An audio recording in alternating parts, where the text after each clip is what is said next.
Hola, ¿qué tal? Buenas tardes, sean todos bienvenidos a un programa más de diálogos a través de la Asociación de Cronistas por Michoacán. El día de hoy es el 12 de marzo del 2021 y estamos muy contentos porque hoy pues tenemos un invitado especial, un gran maestro, al doctor Ramón Alonso Pérez Escutia. Maestro, ¿cómo estás? Gusto en saludarte, gracias por acompañarnos. Es un gusto acompañarlos, Víctor. Gracias por la invitación a la Asociación de Cronistas que tan sensible y diligentemente preside el joven Arturo Villaseñor. Y usted como gran motor de esta asociación, como el alma, ¿sí? El ánima.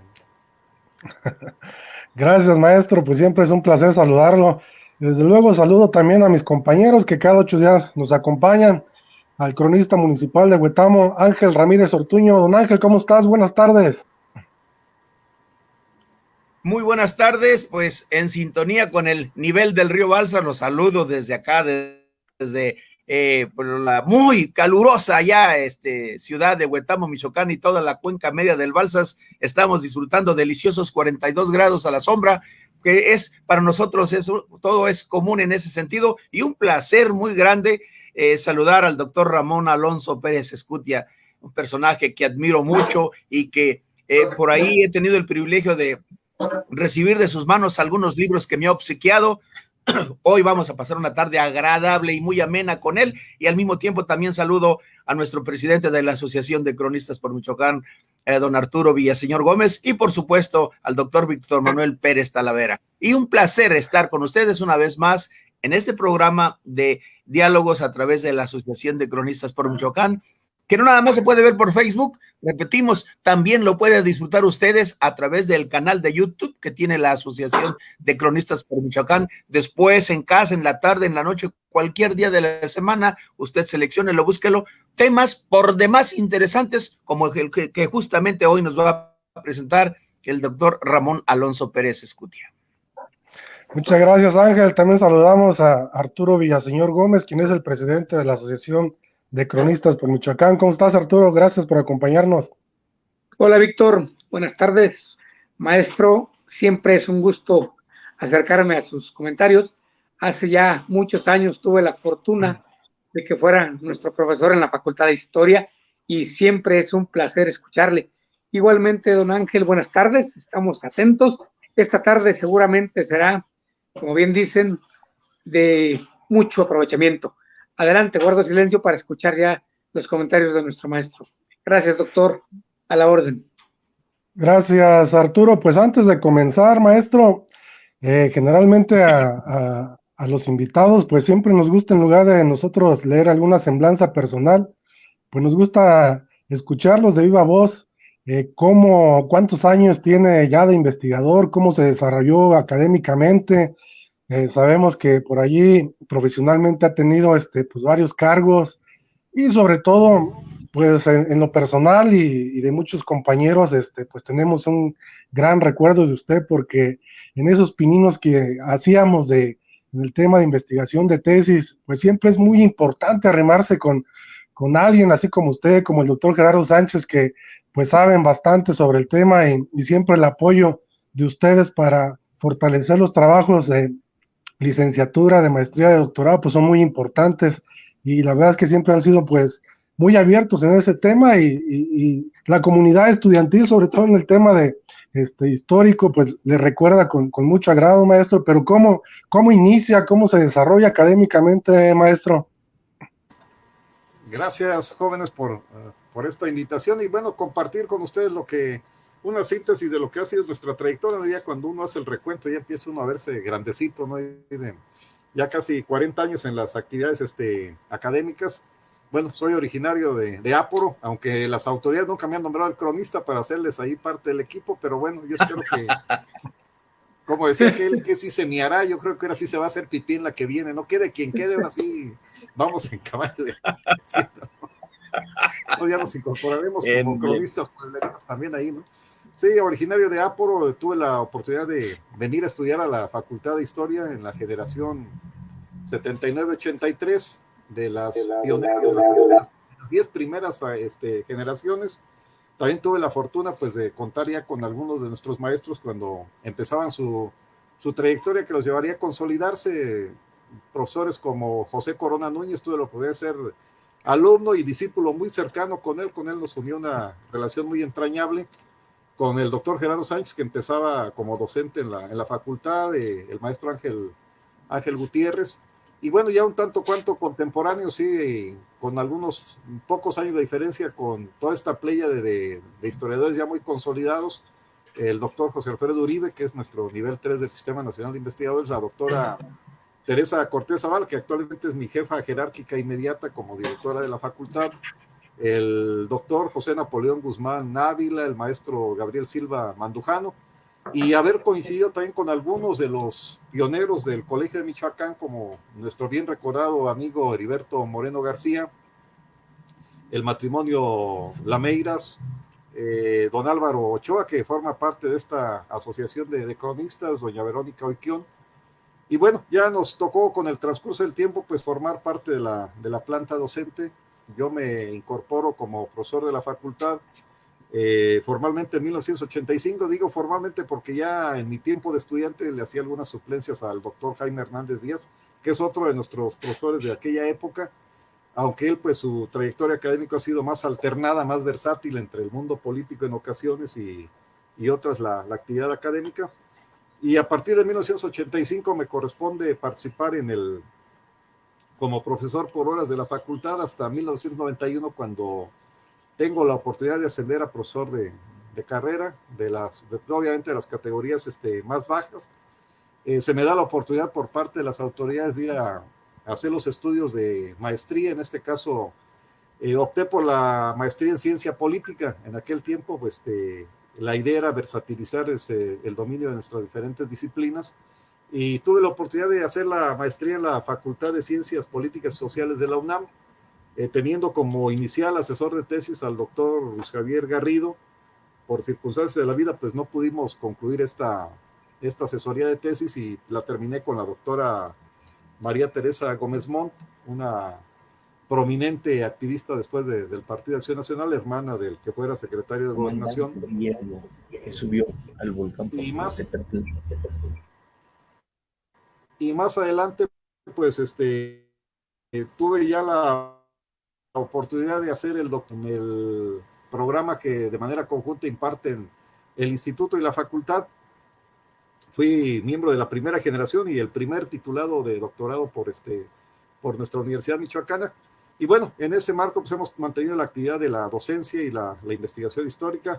Tengo por ahí algunos trabajos ya publicados, y bueno, con mucho gusto pues seguimos atendiendo a los jóvenes de los niveles de maestría, de licenciatura y de maestría. Tuve la oportunidad también de ser jefe del área de posgrado entre el 2015 y el 2020, y desde el año pasado pues la directora tuvo a bien designarme secretario académico de la facultad, que es donde actualmente estamos, ¿no? Sí, maestro, no, pues es una trayectoria larga y muy fructífera, y sobre todo por ahí con algunos compañeros comentamos, oye, el maestro Ramón Alonso y el maestro Gerardo, ¿cómo le harán, hombre, para por años avientan 3, 4, 5 investigaciones? ¿Y cuántos libros tiene, maestro? Yo tengo propios 14 y en coautoría 15. Y un montón de artículos arbitrados en diversas revistas. Ajá. Que probablemente sí, he escrito más de otras cosas que de historia, pero bueno, eso no lo traigo al currículum oficial, ¿no? Probablemente he escrito más de otras cosas. Claro. ¿Alguna pregunta que le quieras hacer a Ángel Arturo antes de empezar con la ponencia del maestro? No, yo simplemente quiero comentar que de manera indirecta él propició que yo iniciara mis estudios en la actual Facultad de Historia. Yo no acababa de regresar de los Estados Unidos y no encontraba qué carrera seguir después de la preparatoria, si psicología, filosofía o historia, y casualmente leí un jueves en La Voz de Michoacán un artículo donde el maestro Ramón Alonso publicaba Áporo, lugar de cenizas, una síntesis de su obra de investigación, y creo que dije, de aquí soy, yo soy de Acucho del Canje y me gustaría iniciar algo similar. Y bueno, de inmediato, eso fue en 1992, a los 3 meses, al mes siguiente, y en abril saqué mi ficha, en mayo hice el examen, y para julio, agosto ya estaba en el propedéutico con Juvenal Jaramillo, en septiembre ya estaba en el aula, y mi primer maestro en la facultad Historia Universal, por fortuna, pues no esperaba yo encontrarla ahí al maestro que vi el artículo de Áporo, pero lo repito, indirectamente propició que yo ingresara directamente a la Escuela de Historia, lo cual pues le agradezco porque sí te da muchas satisfacciones en toda una forma de ver el mundo. Por supuesto que el historiador la tiene y la tiene con abundancia. Gracias a ese artículo que les digo fue el que me dio pues, la pista hacia dónde tenía que seguir yo mi formación profesional. Otro renglón torcido a mi conciencia, joven Arturo. Pero, pero siempre es muy importante, maestro Ramón Alonso, y a lo mejor, no sé si yo se lo he comentado, pero pues es importante que lo sepa, el apoyo que ustedes les dan a los estudiantes cuando estamos en ese proceso de formación, de fuentes de investigación, ese respaldo, ¿no? De consulta a tal autor, vea tal archivo, pues nos abre mucho el panorama de dónde podemos encontrar las referencias que nosotros buscamos, y eso pues se agradece bastante. Y sobre todo yo, pues durante el tiempo que he estado ahí en el archivo del Poder Ejecutivo, el maestro Ramón Alonso va, consulta las fuentes, se mete al archivo, y la verdad es que es de mucha talacha, no pierde todavía esa parte esencial del investigador, de buscar aquí y allá, maestro, y pues qué bueno que todavía tiene esas ganas todavía de seguir escribiendo, porque nos hace mucha falta esos trabajos que usted desarrolla, sobre todo como le decía en una ocasión, usted es todo terreno y todos los temas los aborda, y los aborda muy bien, y pues muchas felicidades, maestro, por todo lo que nos ha aportado y por estar aquí con nosotros. Gracias, Víctor. Muy bien, pues vamos a iniciar, maestro. Le voy a ayudar con la presentación de las diapositivas. Ya usted me va indicando. Yo te voy indicando, sí. Ok.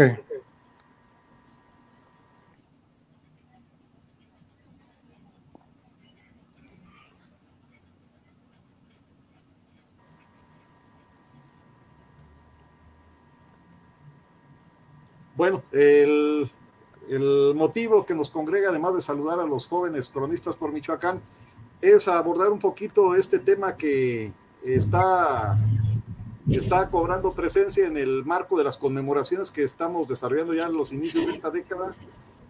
Una serie de conmemoraciones muy importantes, las más grandes, pues la conquista de México, que se cumple en 500 años, y estamos cumpliendo también 200 años de la consumación de la independencia de México.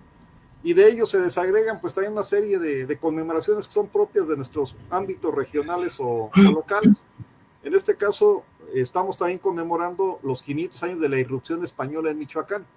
El año que entra será cuando celebremos los 500 años de la conquista efectiva de Michoacán.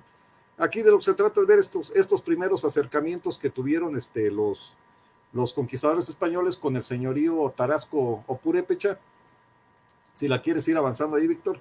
Y que bueno, esta presentación en alguna variante la manejamos también con la gente de Ciudad Hidalgo. ¿Por qué de Ciudad Hidalgo? Porque precisamente la presencia española en Michoacán pues se inició allí. El 23 de febrero del año de 1521, hace ya poco más de un mes que se conmemoraron los 500 años, se registró el arribo de las huestes de un representante de las huestes de Hernán Cortés a esta comarca de Tajimaroa.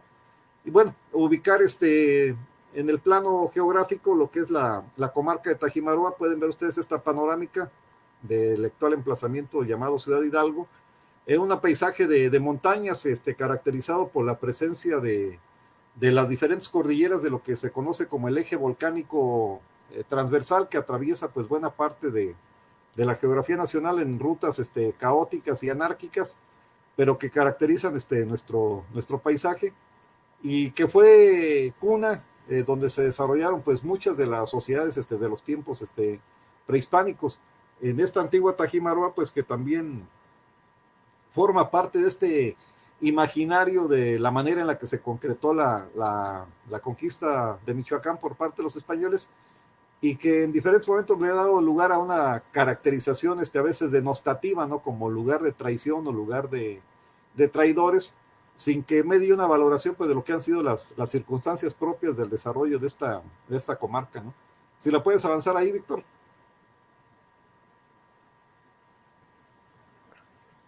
O sí, Va a tardar tantito, maestro, pero está ya se bien. cambió. Bueno, sí, bien, bueno, voy adelantando un poquito porque vamos a ver en el mapa, si hacemos un recuento, una especie de antecedentes de lo que fue la situación que persistió en estos espacios antes de la llegada de los españoles, pues nos encontramos que había una serie de señoríos o lo que algunos llaman imperios. A mí la palabra no me gusta mucho, o reinos. Creo que es más adecuado llamarles señoríos, encabezados por una estructura jerarquizada al frente de la cual estaba un gobernante, en el caso de los tarascos llamado Cazonzi, en el caso de los mexicas pues conocido como el Güey Tlatoani. El señorío más importante hacia lo que se conoce en la periodización acuñada por Kirchhoff y otros autores como horizontes culturales, la presencia española pues dataría de la época del posclásico tardío. Y si alguien viera un mapa de aquella época del tiempo en el que se paró por aquí el soldado Parrillas, pues hubiera sido el escenario. En el centro, el gran señorío de México Tenochtitlan.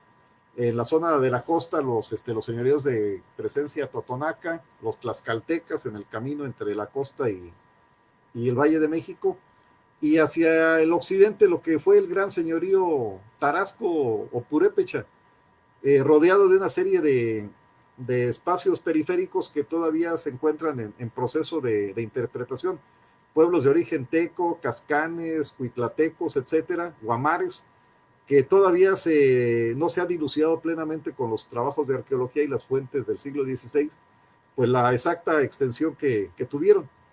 Lo cierto es que en el mapa geopolítico administrativo del posclásico tardío, en lo que se conoció genéricamente como Mesoamérica, pues se encontraba este espacio de frontera, que era la comarca de Tajimaroa, que delimitaba con el poderoso señorío mexica azteca, teniendo por ahí una especie de pueblos colchón, que eran algunas grupos, algunas tribus o pueblos de origen otopame. Estos otopames que desde muy antiguo estuvieron presentes en el altiplano central.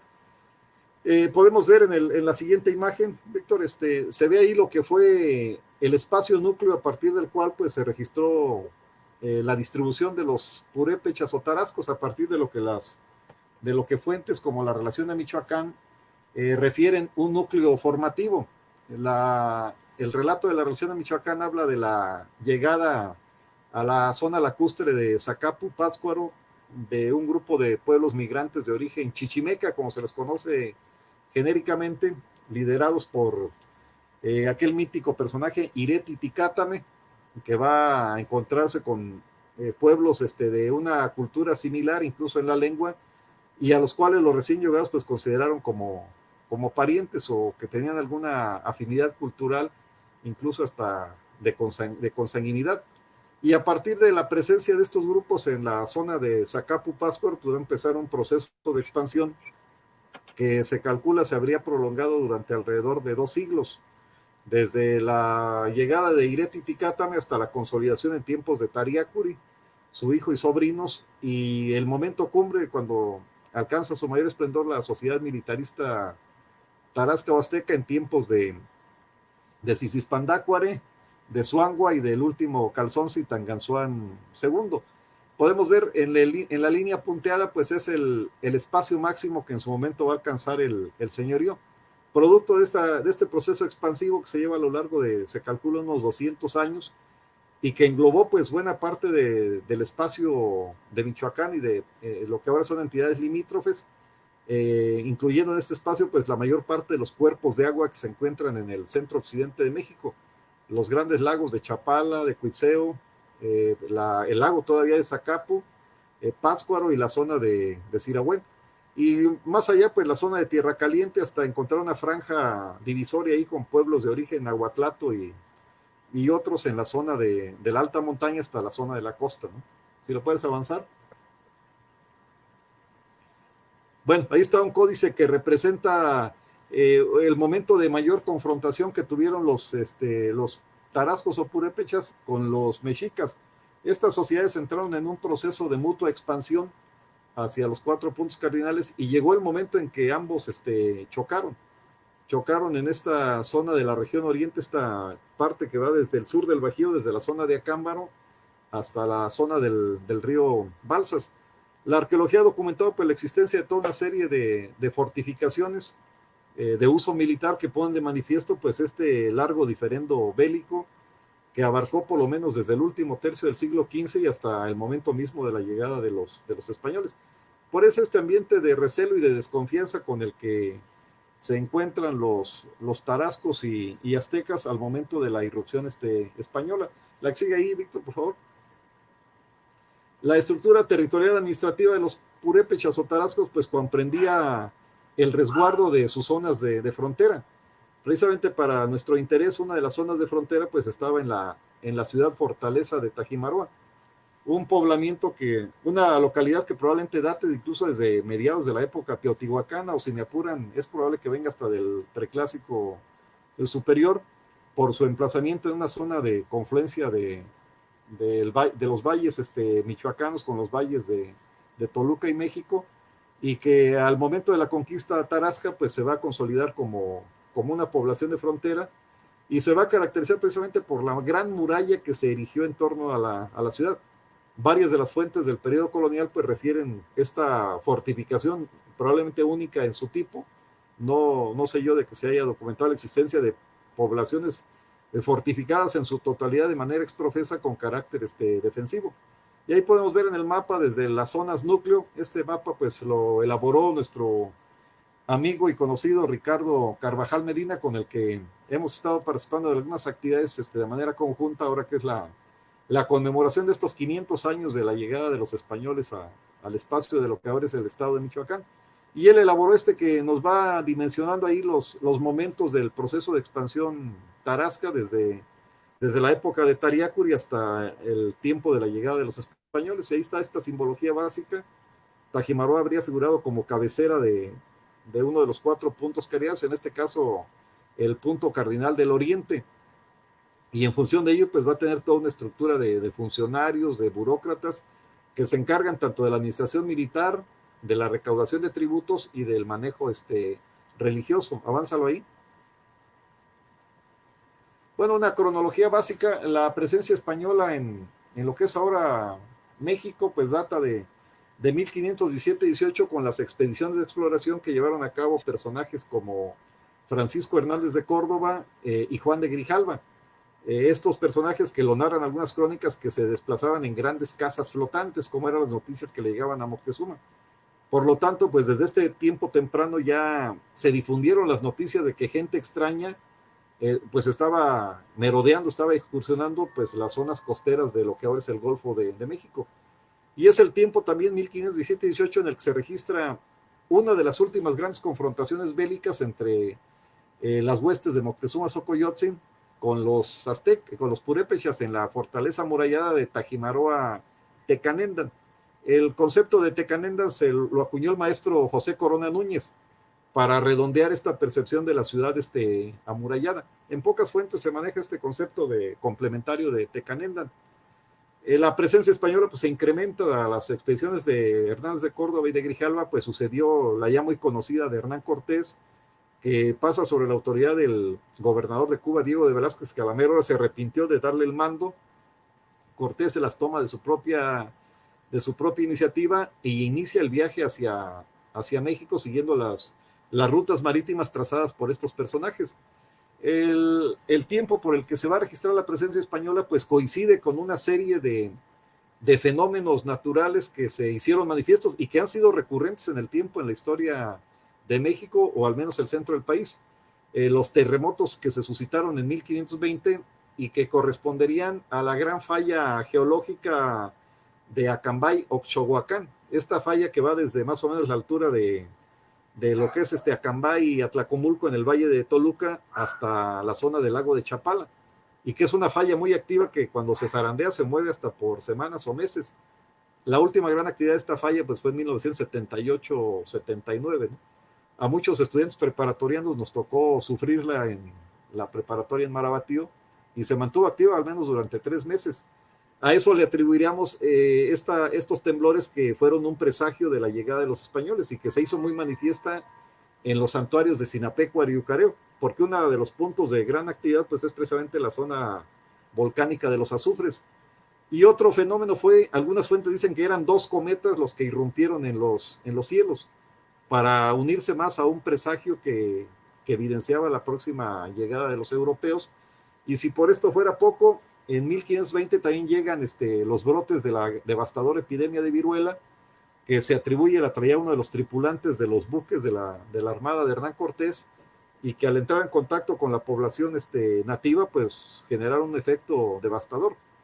Está documentado que esto no respetó ni jerarquías sociales, ni estatus, ni condición física o racial, y se llevó tanto al güey Tlatoani Cuitláhuac, como se llevó también al Cazonzi Zuangua en Michoacán. Y obviamente pues estos se constituyen en factores que de alguna manera generan el espanto, el miedo colectivo, la desazón y de la desmoralización, como estos sentimientos colectivos que van a explicar en gran medida el por qué los tarascos habían presentado una resistencia muy endeble al proceso de la conquista. Y la fecha básica, documentada, hay que agradecerle este dato a nuestro querido y bien recordado Ben Warren, que por paradojas de la vida, precisamente nuestro Ben se nos fue en esta fecha emblemática que él localizó en las fuentes documentales. El 23 de febrero del año 1521 hizo su arribo a la fortaleza de Tajimaró, español, que las fuentes, el propio Ben lo menciona como Parrillas o Porrillas, que habría llegado con una serie de acompañantes de habla nahuatlata a la fortaleza de Tajimaroa Tecanenda. Venía montada en un caballo blanco y los lugareños pues celebraban la fiesta de Purecoracua, que es una especie de fiesta de preparación para las actividades las actividades agrícolas del ciclo de primavera-verano, que era la manera en la que se cultivaban las tierras temporaleras de aquella zona. También se menciona a Parrillas como un soldado jovial, chancero, bonachón, que caía muy bien a quienes lo trataban, ¿no? Avánzalo, por favor, Víctor. Podemos ver aquí estas láminas que están en la relación de Michoacán y nos muestran ahí estos daños que sufrieron los cúes, tanto en los santuarios de Ucareo, Araró, como probablemente también los de Tajimaroa. Y en la otra lámina, en la otra parte de la lámina, se puede observar ahí los cometas. En la anterior, Víctor, todavía se ven ahí los cometas en el recuadro superior. No sé cómo lo vean ustedes, si a la izquierda o a la derecha. Ahí se alcanza a ver uno de los cometas, aunque algunas fuentes dicen que fueron 2, y algunas más dicen que fueron de manera simultánea, o sea que se vieron al mismo tiempo en los cielos del centro de México. Avánzalo. La otra lámina pues nos representa lo que fueron, no es exactamente bueno, refiere esta epidemia de viruela y los efectos que ocasionó entre la población nativa. No hay un dato preciso de cuánta gente murió, pero sí que fue una de las epidemias más devastadoras del siglo XVI. Avánzalo. Bueno, y tras la venida de Porrillas, que vino a llevar alimentos, algunos pertrechos y obviamente a colectar información, regresó al Valle de México, y en el tiempo posterior, Cortés, que estaba preparando la parte final de la ofensiva sobre México Tenochtitlan, va a mandar a otro personaje que fue Antonio de Caicedo, que viene con el propósito de hacer un mapeo mucho más detallado del que había elaborado de manera circunstancial Porrillas, que no traía una comisión exprofesa, y esto le va a permitir pues tener un conocimiento un poquito más detallado de cuál era la situación que prevalecía en Michoacán. Y a diferencia de Porrillas, Antonio de Caicedo pues se traslada hasta la propia ciudad de Tzintzuntzan, donde establece interlocución con algunos de los miembros de la nobleza. No fue posible documentar con mayor profundidad el propio Ben Warren la actividad de Caicedo. Lo cierto es que Caicedo pues, es un personaje con alguna ilustración y que es bueno para la observación y para levantar inventarios. Avánzalo ahí. Bueno, esta lámina nos recrea el cerco final sobre México Tenochtitlan. Podemos observar ahí la ciudad a la orilla del gran lago de Texcoco, se perciben ahí los islotes, las calzadas que están descritos en las crónicas del propio Cortés y de Bernal Díaz del Castillo. Ahí podemos ver esta recreación donde se ven avanzando sobre una de las calzadas las tropas españolas, se ven las chinampas incluso ahí de los mexicas, se ven las barcazas, y por ahí también perdidos se ven algunos de los bergantines que utilizaron los españoles para el cañoneo sobre la masa de guerreros mexicas y que resultaron pues devastadores, ¿no? Avánzalo ahí. Bueno, aquí tenemos parte de lo que fue el relato que se consigna en la relación de Michoacán sobre las recurrentes solicitudes de apoyo que hicieron los gobernantes mexicas, primero Moctezuma Xocoyotzin, para que pues les echaran la mano para contener esta situación inédita, y el trato que se les dio, que fueron desde la desconfianza hasta pues drásticamente matar a los emisarios, sacrificarlos a los dioses, etcétera, y lo cual pues se constituyó en un mal presagio de lo que iba a ser la actitud de los tarascos frente a los invasores españoles. Avánzala. Esta más o menos sería la zona de frontera en tiempos de la llegada de los españoles. Podemos verlas en este mapa, sobre todo ahí en la zona de los actuales de confluencia de los estados de Querétaro, México, Guerrero, lo que fue la gran zona de frontera que estaba marcada por las sierras de Aculco, de Tlalpujahua, Gangueo, Chincua, Ixtlahuaca, etcétera. Los triangulitos azules pues son las fortificaciones que construyeron los mexicas desde los tiempos de Axayácatl, y las rojas serían las fortificaciones tarascas desde la época de Cicispandácuaro y hasta el propio Tanganzón II, que van siguiendo en cierta forma los cursos del río Lerma y abajo un poquito la cuenca del río Balsas. Esas líneas negras horizontales pues marcan la zona de confluencia montañosa, y ahí se ve también Tajimaroa. Era el escenario, el paisaje sobre el cual pues se iba a desarrollar esta irrupción española. Avánzalo ahí. Bueno, aquí está precisamente la figura de este soldado Parrillas, ¿no? Y la manera en que lo refiere textualmente la relación de Michoacán. Y vino nueva que había venido un español y que había llegado a Tajimaroa en un caballo blanco. Aquí nos faltó el caballo blanco. Y era la fiesta de Purecoracua a 23 de febrero, y estuvo 2 días en Tajimaroa y tornóse a México. No duró, simplemente llegó a descansar, al otro día hizo un recorrido de supervisión y muy de mañana al día siguiente pues partió al Valle de México. Avánzalo, por ahí tenemos ya una recreación más afinada.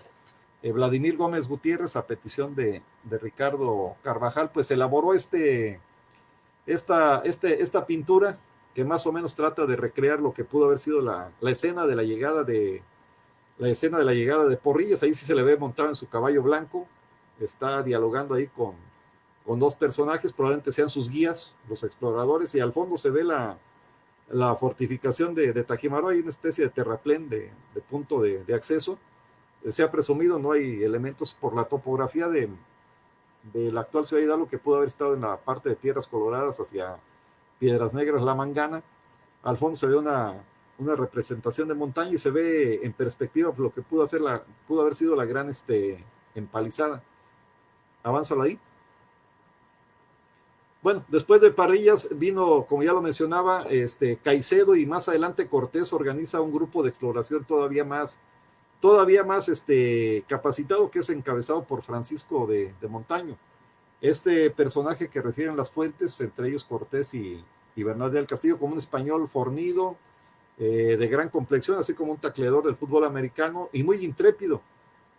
Montaño tenía entre sus galones como partícipe en la conquista de México haber subido hasta la cresta, hasta el cono volcánico del Popo, para extraer azufre que se ocupaba para la elaboración de pólvora.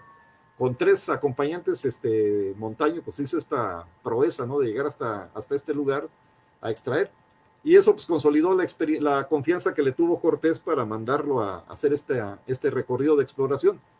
También arriba Tajimaroa ahí permanece unos días. Se menciona las fuentes que venía con 15 o 20 aliados. Ahí pueden ver esta recreación, lo que pudo haber sido el recorrido que hizo Montaño ahí saliendo del Valle de México rumbo a Toluca.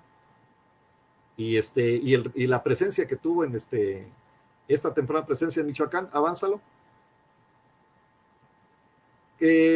Francisco Cervantes de Salazar recogió parte de las relaciones de méritos ya muy fragmentadas que dejaron entre otros personajes pues, el propio Montaño, y ahí describe más o menos lo que hizo en torno a inspeccionar la fortificación. Hay que recordar que la misión de estos personajes pues ser ver las instalaciones militares y demás para una hipotética expedición de conquista, y ahí se narra en detalle el recorrido que hizo, el tamaño que tenía la muralla. Habla de que estaba muy bien elaborada, que era una instalación que se le daba un mantenimiento prácticamente permanente, que tenía personal especializado adscrito para que la estuvieran trabajando, y luego termina diciendo que no pudo haber sido mejor hecha de cantera, de piedra. Entonces, pues esto es uno de los pocos testimonios que existen sobre lo que fue la muralla de Tajimaroa. Vamos a comentar al final qué pasó con esta fortificación. Avánzalo ahí. Esta es una recreación de lo que pudo haber sido esta empalizada, con esas torres, espacios ahí para la observación y la vigilancia permanente.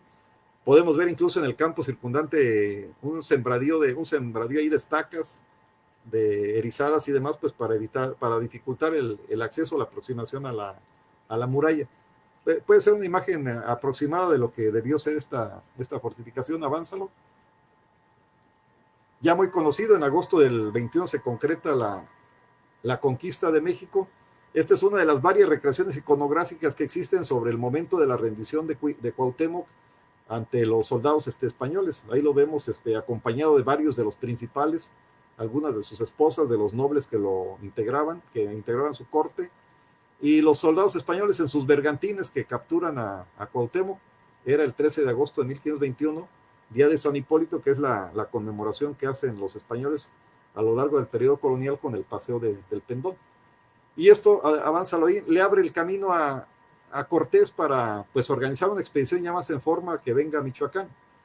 Todavía transcurre pues prácticamente 10 meses después de la conquista de México, en lo que se hace el acopio de recursos, se consolida la conquista del Valle de México, y esta es la ruta que ya se siguió desde la época de Caicedo para llegar hasta Sinsunzan. Se proviene del rumbo de Ixtlahuaca, bajando probablemente los puertos de la Sierra de Angangueo, atravesando o por Tuxpan o por Aporo-Irimbo hasta llegar a Tajimaroa. La ruta prosigue por la Sierra de Milcumbres o el Valle de Queréndaro rumbo a Indaparapeo. Ahí discutíamos con Ricardo que le puso Etúcuaro arribita de Indaparapeo, hemos discutido mucho eso de Etúcuaro con Tarímbaro, y no, Etúcuaro está situado al sur, está situado al sureste de Sitio, es actualmente el municipio de Villamadero, Etúcuaro, donde hacen también un mezcal sabroso, por cierto, y hasta llegar a Sinsunzan, y luego vas a ver cómo el propio Montaño y algunos de los soldados de Olid incluso llegaron hasta Tepalcatepec, Tamazula, y llegaron a Colima. Avánzalo ahí. Y la expedición que organiza Cortés pues se pone al mando de este personaje, uno de sus lugartenientes más leales, el capitán Cristóbal de Olid, quien al frente de 200 soldados españoles y un número no determinado de indígenas, algunas fuentes hablan de alrededor de 6,000, otras incluso mencionan hasta 12,000 o 15,000 aliados. Ya venía de todo, venía desde totonacas, tlaxcaltecas, mexicas, otopames, ya venía de todo cuando hizo su irrupción Cristóbal de Olid, que también llega a Tajimaroa, que era el punto de ingreso, en el 17 de julio de 1522. El año que entra estaremos pues haciendo la conmemoración de la llegada de esta expedición, y la cual va a concretar pues la conquista efectiva de Michoacán. Avánzalo ahí. Ahí está el relato que se consigna en la propia relación de Michoacán sobre la llegada de la expedición de Cristóbal de Olid, los 200 españoles, y también llegan cuando había otra celebración religiosa en este tupido calendario de festividades que tenían los tarascos, la celebración de Caera Conscuaro, que algunos autores pues la consideran que era propia del pleno temporal de lluvias, y como invocación a los dioses para que hubiera un buen temporal, que se tradujera en unas mazorcas frondosas y abundantes, ¿no? Y se menciona ahí cuál fue la actitud de los burócratas y de los gobernantes militares que había emplazados en Tajimaroa. Entre ellos este personaje que se Guampare, que muchos autores confundieron en su momento con un nombre, con una toponimia. El profesor Roberto López Maya hace muchos años decía que el equivalente a Topame de la toponimia de Tajimaroa Tlaximaloyan era que se Guampare. Y no, en la fuente es muy clara que se trata de un personaje. Avánzalo ahí. Esta es otra de las láminas que recrean la presencia de la expedición española y simboliza pues la cantidad, los poquitos españoles y los muchos aliados que venían prácticamente en calidad de cargadores. Los españoles pues se tardaron mucho en introducir el ganado equino de manera masiva para poder reemplazar de manera paulatina a los cargadores indígenas. Y lo que les comentaba es el 17 de julio de 1522 cuando irrumpe esta expedición en la ciudad fortaleza de Tajimaroa. Y ya no fue sorpresa la llegada de los españoles, sino el número en el que venían. Avánzalo ahí. Ahí está también la actitud timorata con la que se asumieron los gobernantes tarascos, entre ellos Cuiniarangari, el futuro Pedro, el futuro ya con la onomástica de Pedro. ¿Y cuál fue la actitud? La expectativa, el dilema fue entre reunir la gente de guerra que estaba en las fortalezas de Ucareo, Acámbaro, Arroyo y Tuzantla, o tomar una actitud de entrega pacífica de la plaza, ¿no? Y la propia relación de Michoacán en varias partes, pues hace este relato, esta actitud, titubeante que tuvo don Pedro para enfrentar o no, y la confrontación discursiva con sus mandos militares, ¿no? Como Musúndira, ¿no? Avánzalo ahí. Y ahí está el relato a través del cual presuntamente este gobernante radicado en Tajimaroa, pues le dijo a don Pedro, a Cuiniarangari, que ya no valía la pena hacer resistencia, ya que los españoles pues prácticamente habían arrasado con los habitantes de Tajimaroa. También de esta interpretación se deriva aquella percepción de que Tajimaroa es lugar de traidores, donde se traiciona, por esta actitud timorata que a final de cuentas pues se tradujo en la recepción pacífica de Cristóbal de Olid, primero en Tajimaroa y luego en Sinsunzan. Avánzalo ahí. Sigue luego también viene el diálogo de Cristóbal de Olid con la gente de Tajimaroa, que viene en plan de paz, que lo dejen avanzar, y que bueno, le mandan ricos presentes por parte del Calzoncin, etcétera, ¿no? Avánzalo. Es parte de este diálogo. Y una cosa que hemos recalcado últimamente en las conmemoraciones que se hacen en Ciudad Hidalgo y que les llama mucho la atención por el muy acentuado sentimiento religioso que hay en Ciudad Hidalgo y que les ha llamado la atención desde hace años, ¿cuándo fue la primera misa que se celebró en territorio de Michoacán? Y esta primera misa pues la realizó un clérigo que venía acompañando en calidad de capellán a las tropas de Cristóbal de Olid. Y el impacto que ocasionó entre los indígenas, entre los tarascos o purépechas, el hecho de escuchar misa, que fue interpretado pues, como una ceremonia religiosa, pero de adivinación, a través de la cual los españoles se percataban de cuáles eran sus intenciones. La misa pues se habría celebrado, avanza la Víctor, ahí en los cúes. Esta es una recreación. Aquí faltaría pues ambientar con los cúes, los santuarios, los edificios que había en Tajimaroa, y que después pues fueron materialmente arrasados, hasta el hecho de que no hay vestigios arqueológicos ahí, por esta acción deliberada que hubo de destructores contratados para que arrasaran con todo vestigio del antiguo paganismo, como lo rezan algunas fuentes, y la celebración religiosa que pues suscitó este gran impacto entre los vecinos, ¿no? Avánzalo ahí. De lo que hemos traído a debate, de lo que nos dejó Ben Warren en sus acuciosas investigaciones, podríamos presumir que pudo haber sido el clérigo Francisco Martínez, del clero secular, que es el que habría venido con Cristóbal de Olid, aunque el propio Warren asegura que probablemente pudo haber sido también Pedro Castellanos. No hay una claridad por la falta de más elementos, pero lo cierto es que es el que por primera vez también, y se van a cumplir los 500 años el año que entra, ya se están organizando en Ciudad alguna serie de actividades conmemorativas, el que celebró esta primera misa en territorio de Michoacán. Avánzalo ahí. Bueno, con base en lo que ha investigado el propio Ricardo, salvo yo difiero ahí con lo de Túcuaro, que Túcuaro está hacia el sur y que era otra ruta de traslado desde Sinsunzan hasta Tajimaroa, que pasaba acá abajo por Villamadero, subía Túcuaro, tocaba los balcones ahí de Sitio, el caracol del Devanador, hasta salir acá por Tajimaroa, subir ahí por San Lucas, Guarirapeo, Huitareo y seguirse de filo hacia Albalsas por la zona de Jungapeo, Tuzantla. Esta es la ruta que sigue Cristóbal de Olid, poco más de una semana, entre el 17 de julio y el día 25, fiesta del Señor Santiago, cuando hace su entrada a Sinsulzan. Avánzalo ahí. Y aquí está esta lámina, pues también muy conocida, de la llegada de los españoles, que se ven en el recuadro superior izquierdo. La presencia ahí de algunos miembros de la élite gobernante. Se ven al primer pie una serie de cargadores. Acá vemos las actividades cotidianas, la pesca, el raspado, la extracción de pulque, etcétera, como parte de esta cotidianidad que fue rota por la llegada de los españoles, ¿no? Avánzalo ahí. Bueno, y lo que ya es muy ampliamente conocido, se va a concretar la conquista de Tajimaroa. La expedición de Cristóbal de Olid se permanece acá alrededor de 4 meses, en lo que se dieron al saqueo. Hace unos meses leía en detalle el trabajo de la conquista de Michoacán de Ben Warren, y es una rapacidad cotidiana, ¿no? La actividad que hicieron desde el propio Cristóbal de Olid hasta el más modesto de los soldados españoles a explorar y a buscar tumbas con propósitos, pues, de expoliación. Ajá, avánzalo. La expedición, pues, va a regresar al Valle de México en el mes de noviembre de 1522.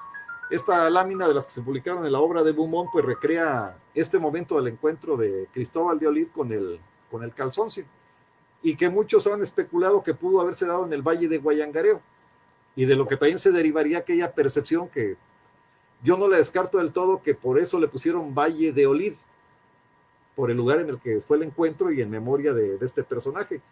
Aunque otra versión dice, bueno, que la ciudad recibió el nombre de Valladolid. Se parece mucho Valle de Olid a Valladolid por los favores que le hizo el rey Felipe II, oriundo de Valladolid en Castilla, a las expectativas de colocar aquí la nueva ciudad de Michoacán, que se concretó hasta 1571-72, ¿no? Avánzalo ahí. Bueno, y con eso termino, para dejar algún espacio de comentarios y demás. Jóvenes cronistas. Víctor.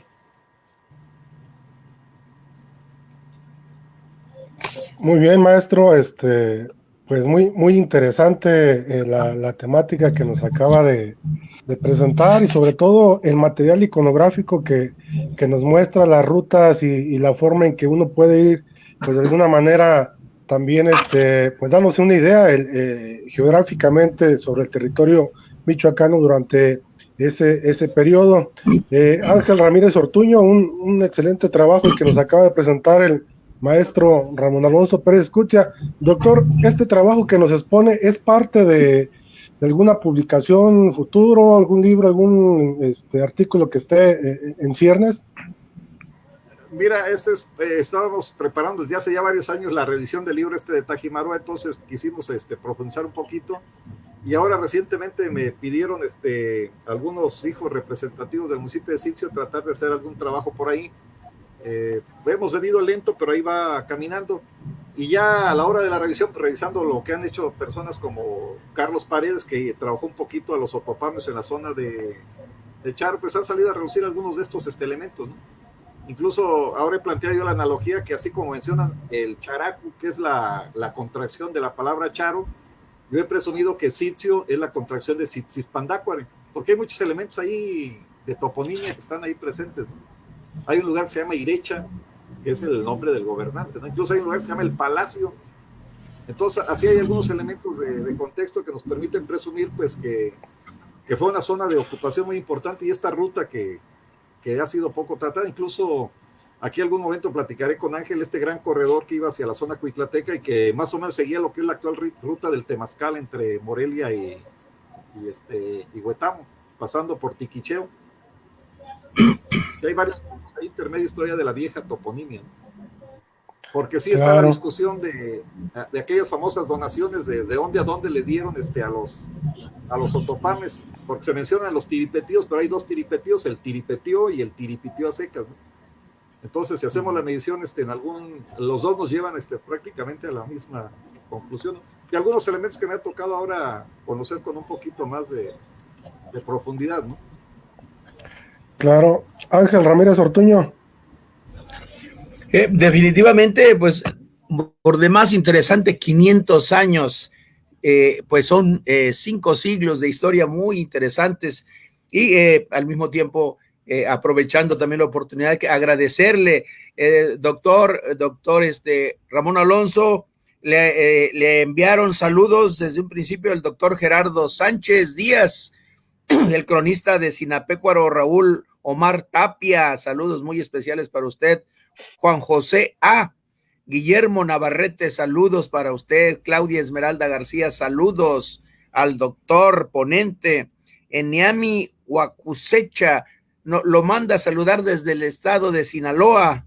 Iván Silva, saludos muy especiales. Emanuel Estrada Velázquez, y por ahí hay otros saludos más. Sin embargo, pues cuando hace usted la descripción tan importante de esos recorridos, cuando mencionó los 2 ríos, el río Lerma, Santiago, y el río Balsas, pues es verdaderamente muy interesante el interés que mostraba Hernán Cortés como un observador, como un conquistador acucioso, inteligente. Usted por ahí citó el nombre de Francisco Montaño, uno de los jinetes que llegaron a Michoacán en su caballo imponentemente vestido, pero quiero decirle que en 1519, cuando Cortés apenas trataba de cruzar la gran muralla que servían los volcanes del Istla y el Popo, allí por esos rumbos de Huejotzingo, se le ocurrió a Hernán Cortés comisionar justamente a uno grande de sus capitanes, a Diego de Ordaz. Y con Diego de Ordaz subieron a tratar de conquistar el Popocatépetl, Francisco de Montaño.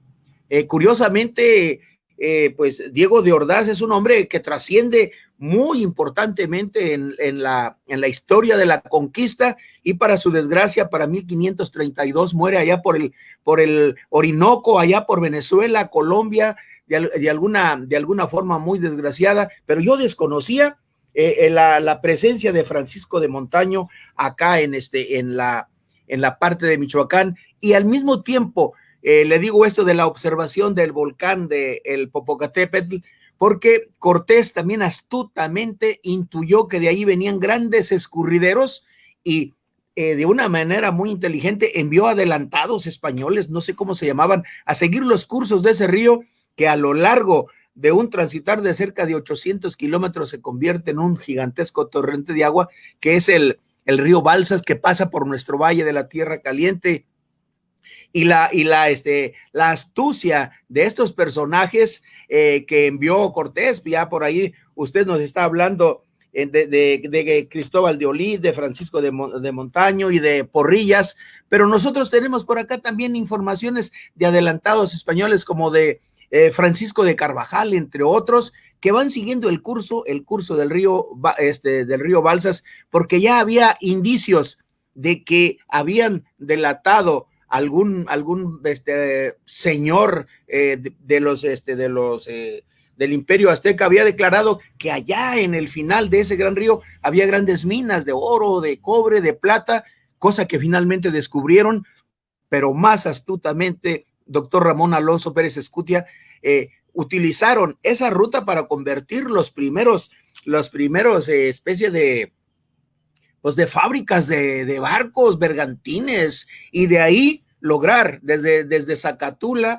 lograr aventarse a las grandes aventuras marinas que lo llevaron a los hombres de Cortés a descubrir Manzanillo por un lado, luego otro, más adelante el Golfo de Cortés, pero increíblemente logran atravesar el Océano Pacífico, y hay indicios ya por 1560, 70 de cómo llegan a las grandes costas allá de Japón, de Manila, de la India, etcétera, etcétera. Todo eso es algo aportación de este territorio michoacano, que desgraciadamente sí fue sobajado. Todavía se habla se critica que posiblemente se portaron de una forma cobarde los grandes señores de aquellos tiempos, pero ya nos explicó usted que la epidemia fue parte de esto y los espantos de ver cometas que llegaban, algo que pues no era muy común,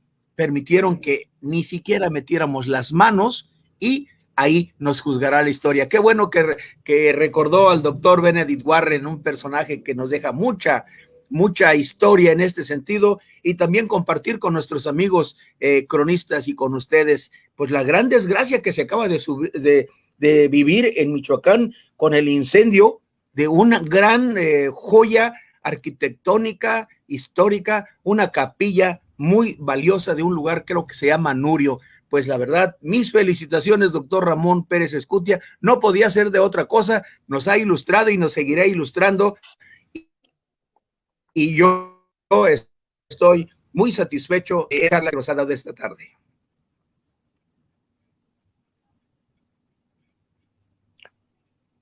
Muy bien, Arturo Villaseñor. Adelante, maestro. Bueno, para redondear, porque lo omití al final, ¿cuál fue el destino de esta gran muralla de Tajimaroa? Se presume que fue destruida al inicio de la expedición punitiva que encabezó el Nuño Beltrán de Guzmán, que salió de la Ciudad de México en diciembre de 1528 y habría pasado por Tajimaroa entre el 30 o el 31 de diciembre de ese año, y aunque no existe una documentación, pero sí se menciona de manera indirecta en algunas fuentes, pues le puso fuego a la fortificación, en la idea de evitar que la fortaleza pues pudiera ser utilizada por los indígenas para afortinarse y eventualmente atacarlo por la retaguardia, porque él siguió el itinerario hacia Sinsunzan y de ahí pues tomaría hacia el occidente. Entonces ahí fue el final de esta fortificación, además de que ya traía el pleito abierto pues ahí con Cortés, y Cortés tenía la expectativa pues de consolidar este pleito que traía desde 5 años atrás por la posesión de la encomienda de Tajimaroa con los González de Salazar, perdón, con los Salazar. Entonces la gran muralla pues es incendiada en algún momento entre los últimos días de 1528 y principios de 1529. Arturo Villaseñor Gómez, tu comentario. Pues más que comentario, sería felicitar al doctor, amigo y maestro. Creo que nos está ilustrando bastante, tanto a la crónica, a la asociación, como a la gente que nos escucha. Yo tengo 3 puntos que me gustaría que nos profundizara un poco en este aspecto. El primero es mencionar un poco en cuanto a las condiciones que ocurrieron en tanto que ocurrió la derrota de los aztecas en Tajimaroa. Fue un periodo previo a la llegada de los españoles. Qué tan simbólico, significativo y sobre todo real es en la relación que existía en estos señoríos, como bien lo menciona el doctor. En este aspecto, pues, cómo eran esas relaciones o por qué no había una unidad completa entre este mundo prehispánico. Pasando a un punto complementario, pero directamente relacionado, esto en la Facultad de Historia actual, recuerdo que se nos daba un libro de Miguel León Portilla, donde hablaba la visión de los vencidos, lo recuerdo perfectamente en alguna clase, era para la ciudad de la Gran Tenochtitlán. Ahora bien, en cuanto a esa similitud o relación, en Michoacán también ocurrieron esos presagios. En ese aspecto me gustaría que nos comentara un poco más sobre estos cometas, las epidemias, los terremotos, si fueron información que ya venía a manera de eco de lo que estaba ocurriendo en México, si fueron sucesos que aislados o correlacionados, o bien es parte de toda esta visión del mundo y los ciclos que se estaban cubriendo en ese aspecto. Un elemento más que me gustaría pues conocer un poco es por qué en ese aspecto entonces el Tlatoani y la gente de los alrededores no respondió al llamado de auxilio que hacía el güey Tlatoani de los aztecas en ese aspecto. Y finalmente, bueno, entonces después de este tiempo, yo recuerdo 1992, yo estaba en primer año en la facultad, en la Escuela de Historia. recuerdo que eran 500 años de la llegada y era una efervescencia impresionante, conferencias, ponencias, que se rayaba el monumento a Hernán Cortés, a Cristóbal Colón, que aquí había manifestaciones y gritos y desgarramiento de muchas personas. Yo estaba, pues ahora sí que apenas escuchando, viendo, intentando asimilar. Después de estos 528, 29 años, ¿qué nos queda? ¿Qué somos como México, como Estado, como nación o como país? ¿Cuál es nuestra identidad que debemos profundizar? ¿Cuáles son nuestras raíces? ¿Cuáles son nuestras raíces que tenemos que retomar en sí? ¿Qué mensaje es para la población michoacana, para los cronistas? ¿Qué elementos tenemos que rescatar prehispánicos? ¿Qué valores españoles? Y finalmente, ¿hacia dónde partir hoy en día, a 528, 29 años, como entidad y como nación, de acuerdo a esto de conciencia, identidad, nacionalismos? Y bueno, ya en este politizado momento, ¿qué actitudes debemos tomar con esta información, maestro? Creo que ha sido una tarde muy importante y me gustaría pues aprender un poco y conocer una opinión de usted al respecto. Sí, gracias, Arturo. Trataré de contestar brevemente cada uno de los 7 puntos ahí. Bueno, las condiciones de la derrota azteca, pues se han hecho ya una serie de estudios, ¿no? Incluso ahora, pues la polémica ha salido a relucir. No sé si han visto por ahí las declaraciones de autores muy, muy reconocidos como Eduardo Matos Moctezuma, ¿no? Que cuestiona tanto los testimonios de la época como la documentación arqueológica que se ha rescatado y el discurso historiográfico que se ha construido alrededor de esta percepción que se tiene sobre los factores que influyeron en la derrota de los aztecas, ¿no? Está planteando pues una revisión, un revisionismo más a fondo para conocer pues de manera más objetiva esta combinación de factores y de circunstancias que influyeron pues en la derrota de los aztecas.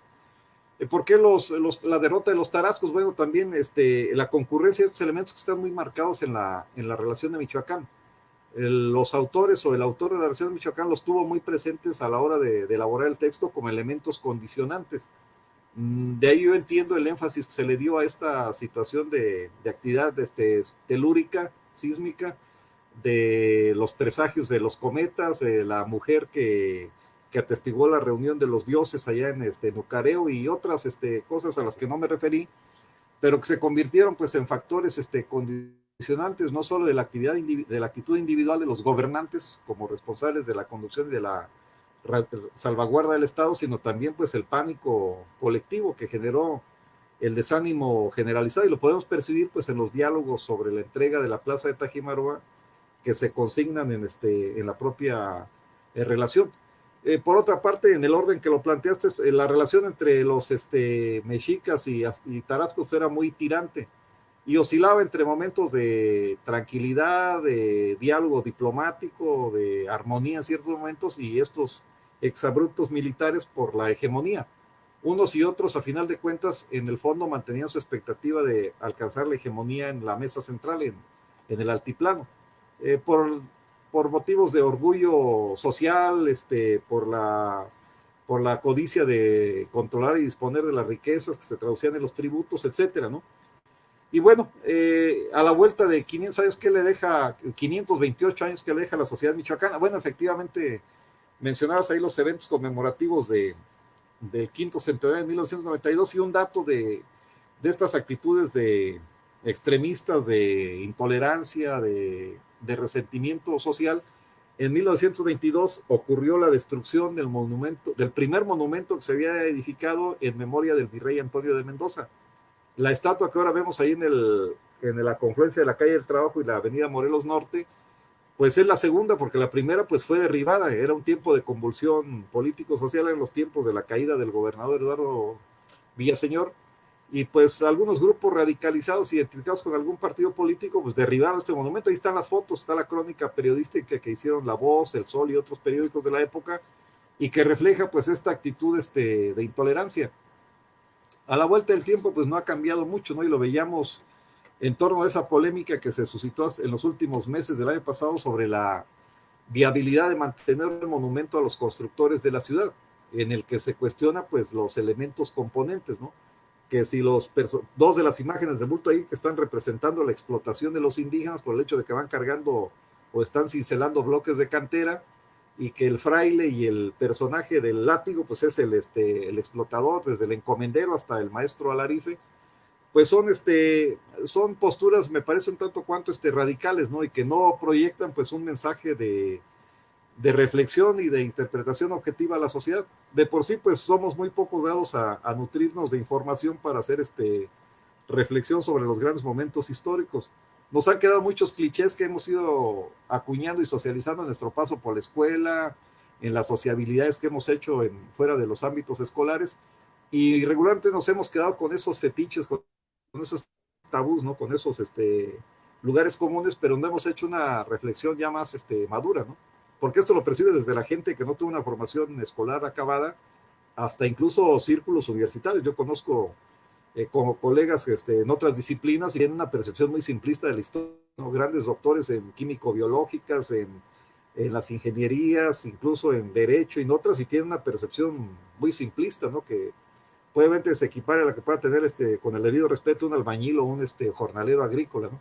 Entonces hace falta madurar una visión más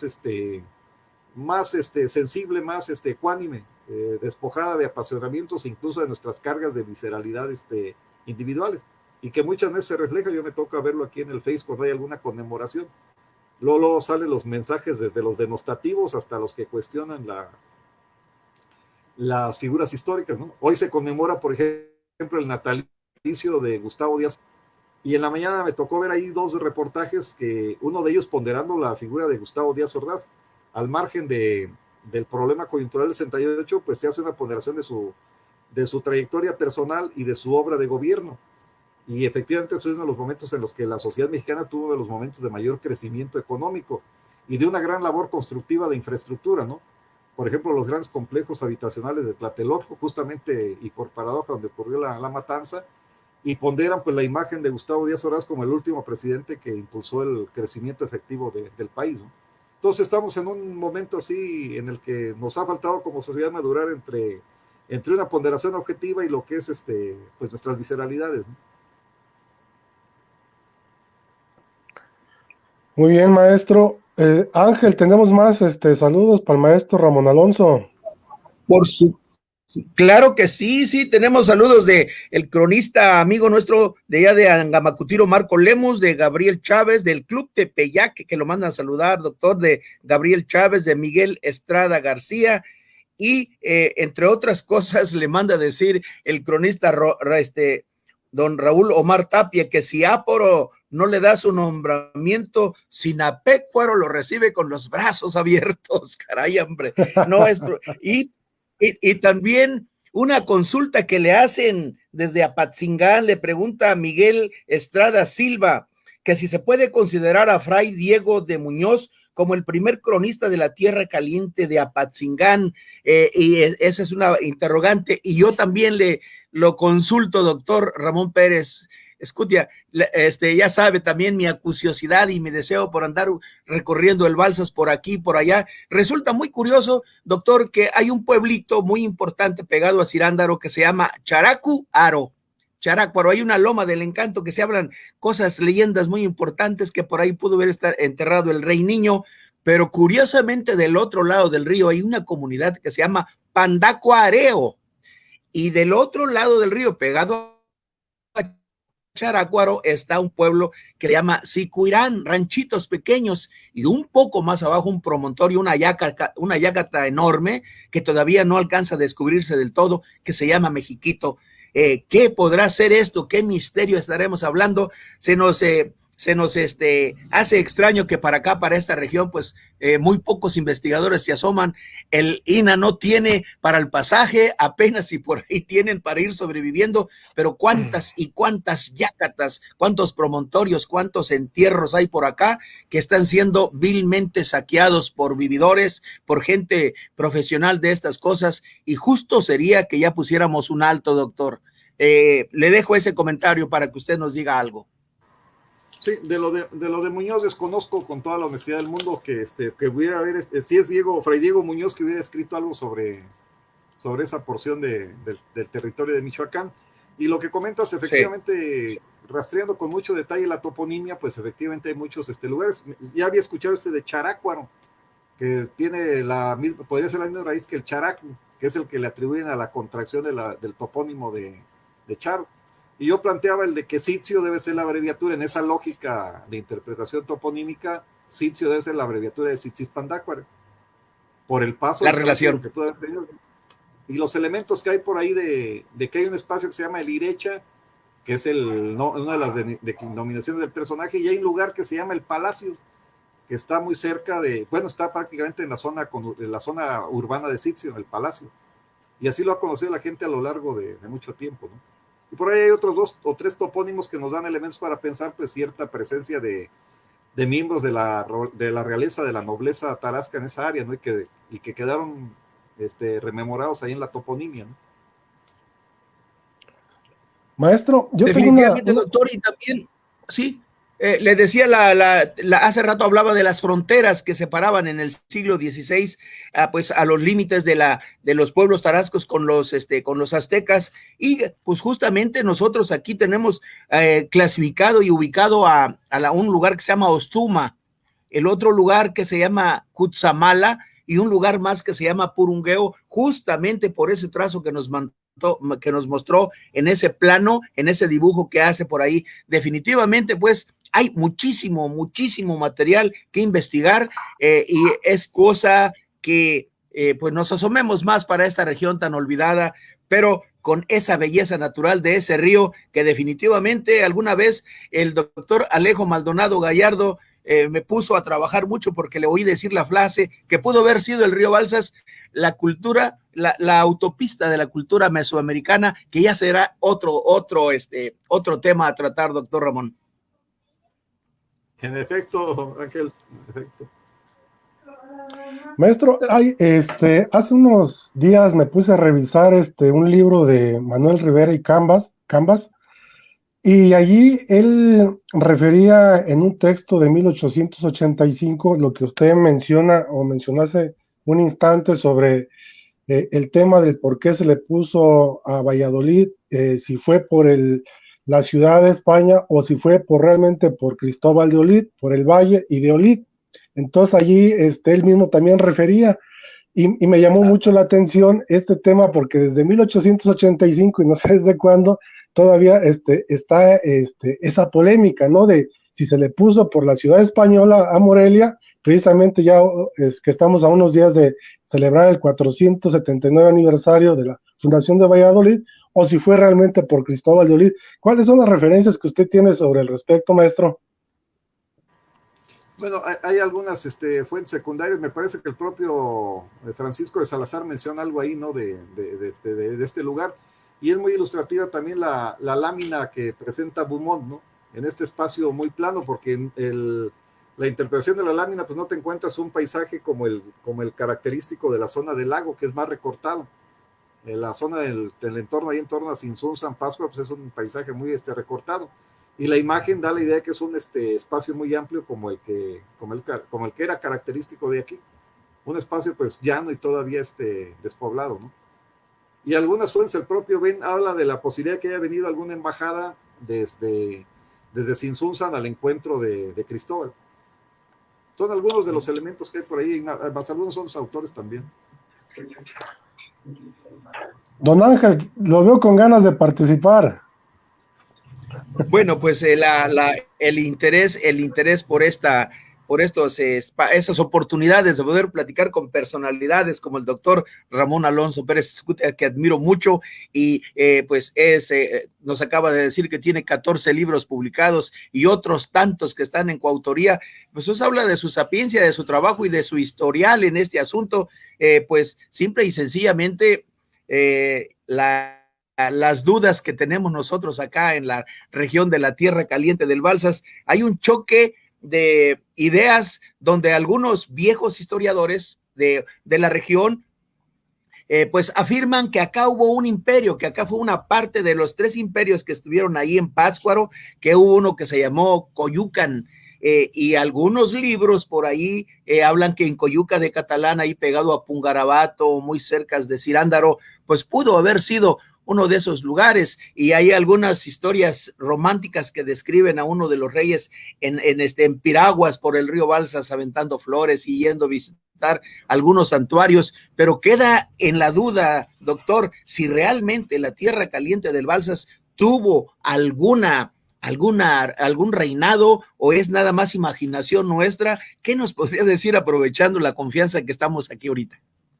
Bueno, ya lo planteaba Donald Brand en su trabajo sobre la antropología en la región, ¿no? De esta serie de señoríos periféricos, de estos territorios muy fragmentados. Entonces no podemos dudar de que se haya tratado de algún apiñonamiento de altepels, que eran por afinidad cultural, lingüística, etcétera, una especie de pequeño señorío, le podemos llamar así, satélites que oscilaban entre los grandes señoríos como el mexica o el Purépich. Así lo deja entrever Brand, toda esta serie de pueblos fragmentarios que estaban periféricos, ¿no? Algunos fueron absorbidos de manera directa, como pudo haber sido, por ejemplo, el caso de Tajimaroa, que era un asentamiento otomame, ¿no?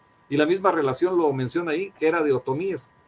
O sea, yo no dudo que hayan existido estas pequeñas ínsulas que de alguna manera se las arreglaron para mantenerse con autonomía y tener sus propias autoridades. Y lo que la gente pues coloquialmente conoce como pequeños reinos o señoríos, ¿no?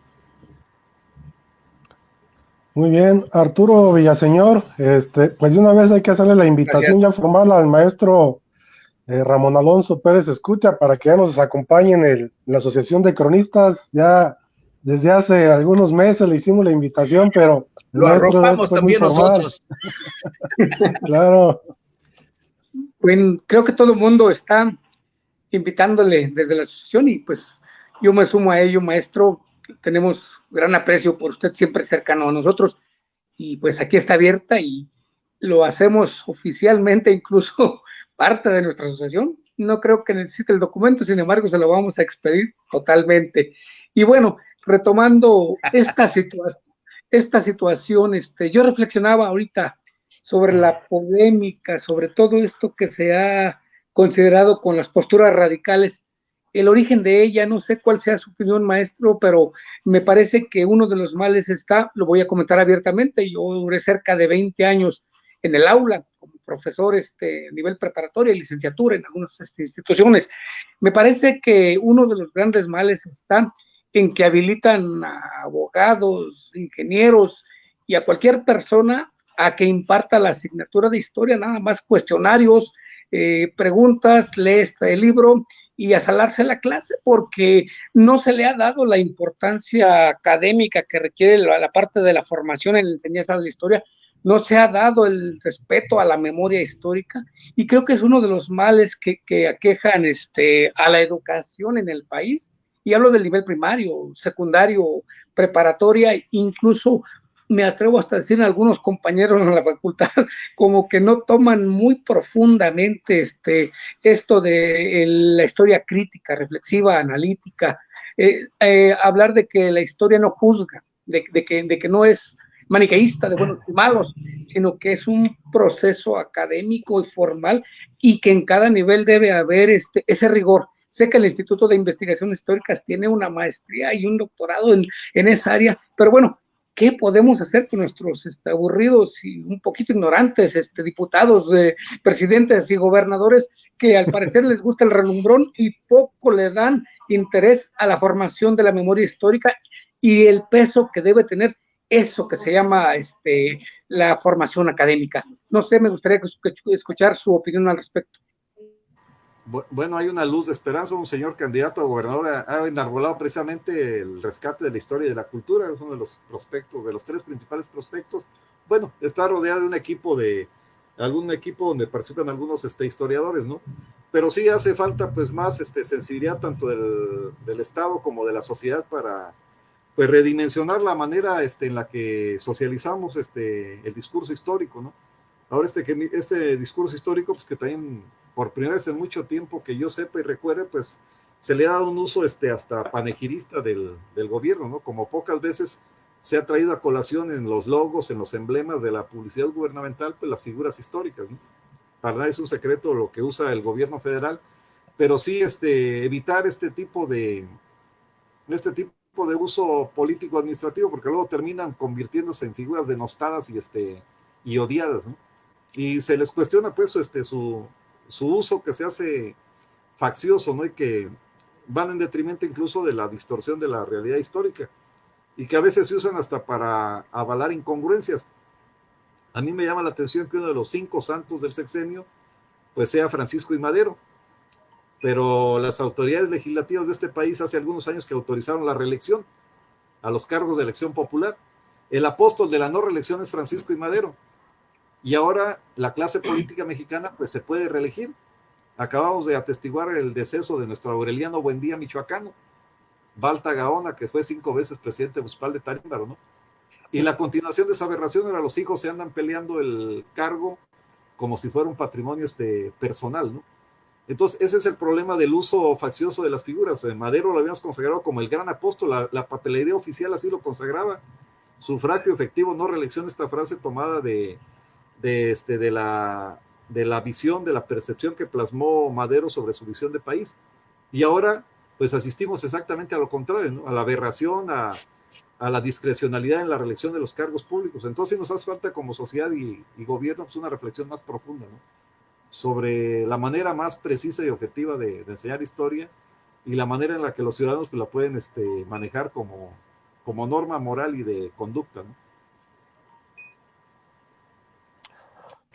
Pues muy bien, maestro, pues como siempre muy ilustrativo los temas que nos presenta. La verdad es que nos podemos aventar aquí 2, 3 horas y no paramos por aquí de algunas dudas, de algunas preguntas, pero en realidad el tema que nos acaba de presentar pues es muy, muy interesante, ¿no? Y sobre todo, pues este material iconográfico que también es de gran ayuda, sobre todo para ver el tema geográfico de Michoacán, de cómo son las rutas, cuáles fueron las rutas de expedición, de conquista. Pero ya antes de despedirnos, doctor, si no es que Ángel o Arturo tengan alguna pregunta, cuéntenos el último libro que acaba de sacar, dónde lo pueden conseguir, cómo está, dónde lo va a presentar, ya lo presentó, creo que por ahí en Ciudad Hidalgo hizo la presentación de un libro, no sé si sea la última investigación que tiene en curso, maestro. Ese fue el penúltimo, fue sobre una historia biográfica sobre un gobernador de Michoacán que fue oriundo de Ciudad Hidalgo. Ciudad Hidalgo había la idea de que no había aportado a la clase política michoacana un gobernador, y no solo aportó uno, aportó 2, y muy cercanos a la figura de Ocampo, como fue Antonio Rafael Manso de Ceballos, que ya se le hizo justicia al colocarse una placa conmemorativa en el edificio municipal. Ahí se colocó porque fue un personaje pues que apoyó la insurgencia, y bueno, tuvo una trayectoria muy destacada en la construcción de las primeras instituciones del estado de Michoacán, como legislador, como consejero de gobierno, y también como gobernador interino. Y su sobrino José María Manso de Ceballos fue el otro personaje oriundo porque los confunden a Antonio con José María como uno solo, y son 2 personajes diferentes.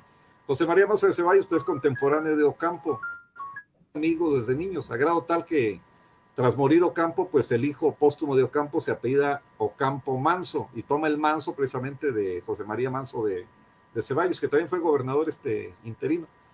Pero el último trabajo, que fue el del año de la pandemia, el hijo de la pandemia, pues fue un trabajo conjunto que hicimos con el historiador y clérigo Luis Daniel Rubio sobre los rectores del seminario. El año pasado se conmemoraron también, y prácticamente pasó de noche, y es todo un agravio a la memoria histórica de este estado, que prácticamente pasó de noche el 250 aniversario de la fundación del seminario tridentino de Valladolid, lo que es ahora el seminario de Sano de Morelia, y que pues ha sido junto con el Colegio de San Nicolás, las instituciones al margen de su perfil religioso, que han aportado el grueso de la clase de profesionistas e intelectuales de este estado desde la época colonial.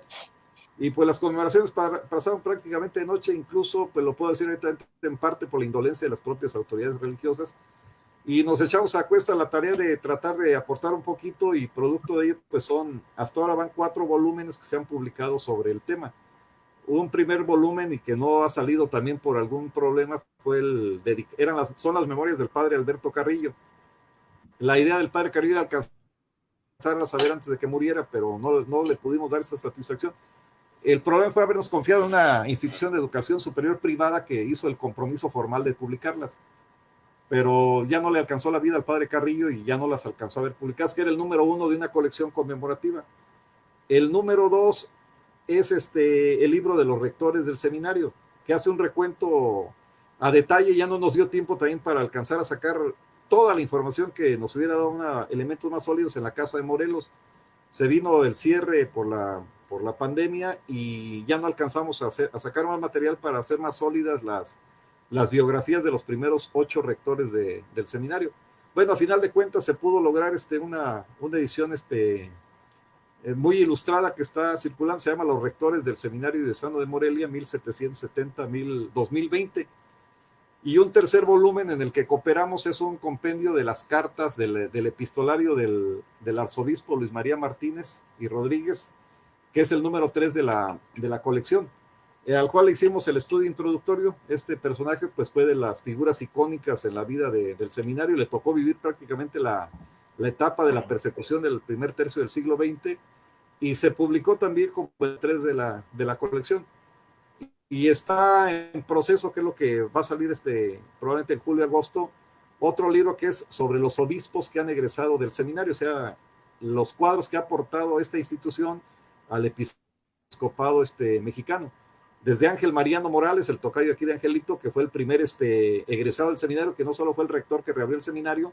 sino el primer obispo, el primer clérigo egresado de ahí que fue designado obispo. Fue designado obispo de Sonora, nunca fue porque se enfermó y nunca caminó hasta allá.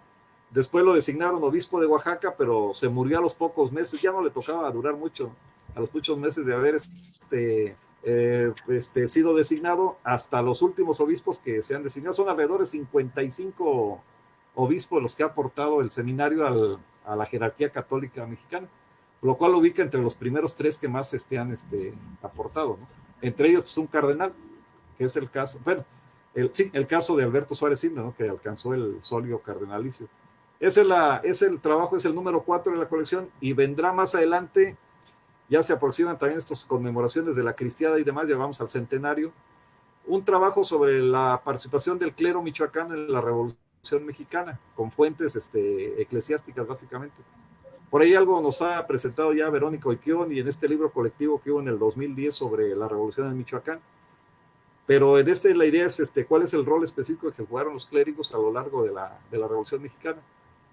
Y más adelante se está reuniendo la información para hacer algún trabajo ya sobre el papel del clero en la época de la revuelta religiosa del 26-29. ¿no?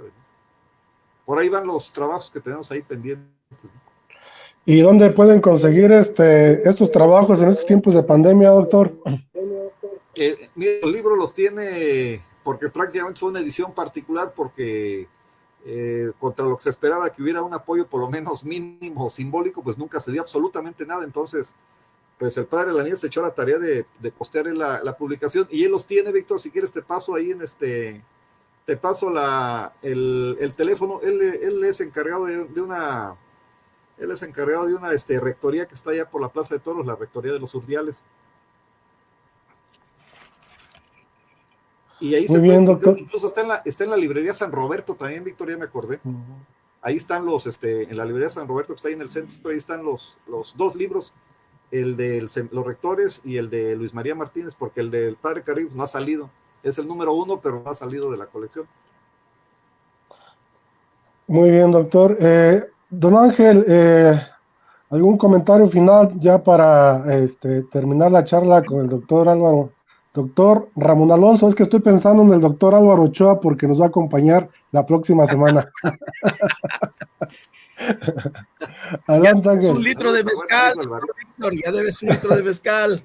Pues agradecer en todo lo que vale la gentileza y la oportunidad que tuvimos de escuchar por más de 1 hora y media, ya casi vamos para las 2 horas, y el tiempo no lo hemos notado. La charla interesantísima, 500 años de la llegada del de los españoles a México. La verdad que pues, me quedo muy nutrido de información, no podía ser de otra manera, y agradecerle la gentileza que tuvo doctor Ramón Alonso Pérez Escutia. Ya tendremos oportunidad de conseguir más de sus libros, y para a manera de despedida yo quiero agradecer una gentileza que tuvo con su servidor. Pues la diócesis de Tacámbaro acaban de cumplir 100 años. La diócesis de Tacámbaro nació en 1920, y para el año del 2020 están cumpliendo 100 años. Me hicieron llegar 12 gigantescos libros de este tamaño que estoy mostrándoles a ustedes por aquí. Este es uno, esto es otro, donde viene una apretada historia de lo que ha sucedido por allá, y es muy interesante lo que aparece por ahí, porque en 1920 se puso el cascabel al gato en Michoacán, ahí en Tacámbaro, justamente porque por un lado aparece la cuestión de una diócesis, pero en esos momentos también aparece el nacimiento de la Secretaría de Educación con aquel señor Ulises Criollo, ya se me olvidó su nombre, que pusieron a Michoacán en el ojo del huracán.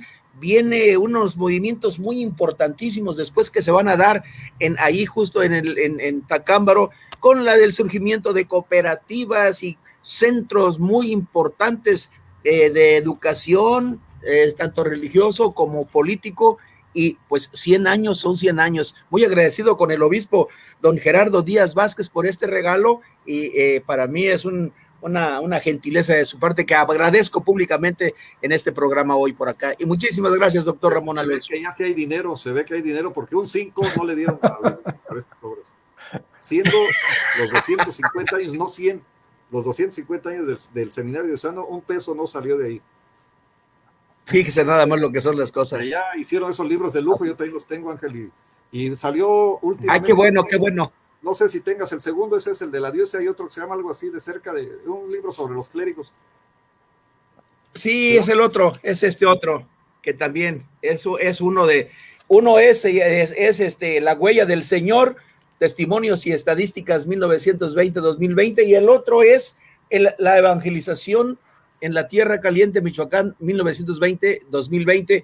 Este es del presbítero Martiniano Barajas Soria y el presbítero Abel Pedraza, coordinador, y este que tengo en las manos es del presbítero Abel Pedraza. Con él estamos por ahí haciendo una investigación de la mano de pues el ajusticiamiento en 1928 de un sacerdote acá en Huetamo, el vicario José Ramírez, que también este próximo 19 de marzo cumplirá 93 años de su sacrificio. Y desde hace 4 o 5 años la diócesis de Tacámbaro viene 100 seminaristas y el señor obispo suben a un cerro de Huetamo y ahí ofician una misa, y lógicamente uno va ahí a meter su cuchara, a observar y a participar en nuestro pues papel de cronistas o de curiosos o de investigadores, como uno quiera, pero una satisfacción muy grande de poder participar con ellos. Y nuevamente muchísimas gracias, doctor Ramón Alonso Pérez Escutia, porque se engalanó el programa de diálogos a través de la Asociación de Cronistas por Michoacán con su trabajo tan interesante. Nos quedarían todavía 10, 15, 20 programas para poder darle más o menos una salida a esto. A mí me llama mucho la atención el sacrificio tan inhumano, tan cruel que le hicieron al último rey azteca allá por Angamacutiro, por aquel personaje que conquistó la parte de la Nueva Galicia, pero en fin, cosas como esas, los encontronazos que tuvo Tata Vasco en Michoacán, por ejemplo, con los acuciosos personajes que hoy lo acusan. Hoy para unos es un santo, para otros es un personaje que no queda muy clara su situación, pero Michoacán siempre rico en historia, siempre rico en personajes, rico en todo lo que pues concierte a un pueblo tan importante como México, y que hoy usted nos dio una verdadera cátedra, doctor Ramón Alonso Pérez Escutia. Arturo Villaseñor. Bien, pues invitarlo, maestro, a Itúcuaro, municipio de Madero. Ahí están las caleras, está la hacienda de Concepción, y por supuesto ya está ahorita un emporio importante, hay como 4 o 5 productores a gran escala, lo podemos llevar desde el momento en que se siembra, se cuida el agave, la molienda, el proceso de elaboración y por supuesto el envasado y la degustación, comiendo por supuesto la comida típica de ese espacio. Yo tengo buenos amigos de allá, de hecho he encontrado algunos documentos de Túcuaro, después de que fue parte de los carmelitas ya en el siglo XVIII, en el XIX con la ley Lerdo van a ser despojados los montes de Túcuaro para ser entregados a manos de inversión extranjera. Y bueno, hay mucho que convivir y comentar al respecto, porque escuché que mencionó algo de 12 Túcuaros. Entonces, en ese sentido, pues lo vemos y lo comentamos con gusto, maestro. Está el compromiso, joven Arturo. Pues muchas gracias, doctor Ramón Alonso, gracias por darnos este tiempo valioso. Mira, aquí nos está escribiendo el doctor Álvaro Ochoa, nos dice, desde aquí los estoy tanteando. Entonces, nos está siguiendo. Un saludo para el doctor Álvaro Ochoa. Saludos, doctor Álvaro, ya por ahí lo iremos a ver a Zamora, Michoacán, muy pronto. Los libros del Colegio de Michoacán están al 50%, hay que aprovecharlos. Hay una promoción, no sé si nada más es para la Asociación de Cronistas por Michoacán, que el doctor Álvaro Ochoa Serrano nos explique, o es para el público en general, aprovechando la oportunidad de este mensaje. ¿Tú qué sabes, Víctor Manuel? Es para el público en general, Ángel. Ah, qué bueno, qué bueno. Me están preguntando algunas personas también adquirirlos. Yo no sabía si nada más era para nosotros o era en general. Qué bueno. Yo recomiendo muchísimo que se aprovechen estas ofertas porque tienen una cantidad extraordinaria de libros allá en el Colegio de Michoacán, Zamora. Los podemos revender. Sí. Perfecto. Pues muchas gracias, doctor. Gracias por acompañarnos. Esperemos que en próximas emisiones nos vuelva a considerar su compañía y desde luego sabe que es bienvenido a la Asociación de Cronistas por Michoacán. Por ahí nos hemos dado la tarea de hacer pues algunas ediciones desde la misma asociación. Ya estamos trabajando en las investigaciones y también comentarles, amigos, que el día 17 de marzo ya queda impreso el libro, doctor, donde usted también participa de Lázaro Cárdenas y los cronistas, allí donde participan académicos y cronistas, precisamente sobre el 50 aniversario luctuoso del general Lázaro Cárdenas. Y en esta temática, el próximo viernes 19 de marzo, pues tenemos como invitado al doctor Álvaro Ochoa Serrano, que nos hablará precisamente de la relación que había entre Inés Chávez y el joven para ese entonces, Lázaro Cárdenas. Entonces, pues muchas gracias a todos y pues nos vemos la próxima semana. Gracias, buenas tardes. Gracias y hasta la próxima.